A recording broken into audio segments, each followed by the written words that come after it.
这是机械心脏，我需要充电才能活着。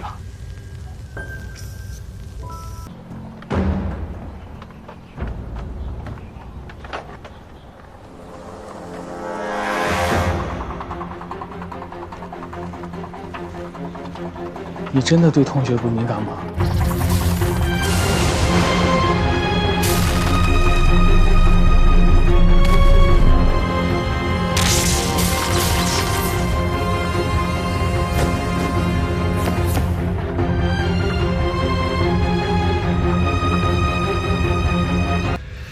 怎么着？你今天跟江小宁说了吗？没来得及说呢，而且我的表丢了。表丢了？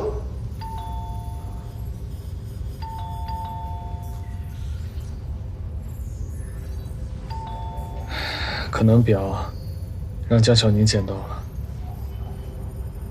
这下好了，想隐瞒也没法隐瞒了。你确定你想清楚了？想清楚了。老板，你这是在做什么？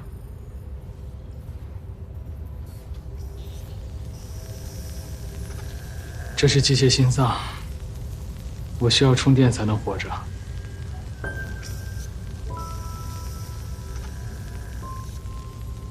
所以，你是在充电？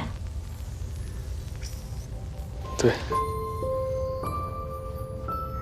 哦，我刚刚捡到你的表，它上面显示在充电，我就突然想到了很多事情。你也都看到了，这就是我最大的秘密。你是机器人吗？我不是机器人，我除了有一颗机械心脏之外，其他的方面跟普通人一样，只不过有的时候会出现一些故障。什么故障啊？如果我控制不好的话，心跳过高的话，我会放电。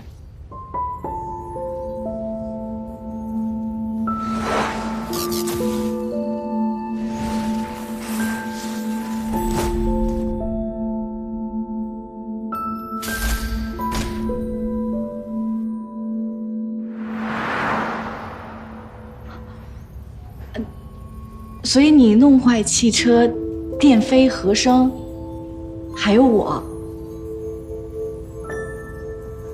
我今天约你出来，本来就是想跟你说机械心脏的事情，还有我们之间的事情的。机械心脏现在还存在着一些问题，所以我不能跟正常人一样生活。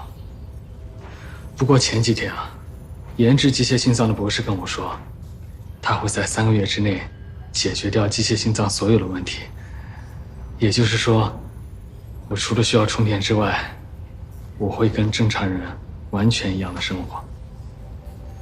我之所以让你等我3个月，就是希望这些问题都解决了之后，我再跟你在一起的。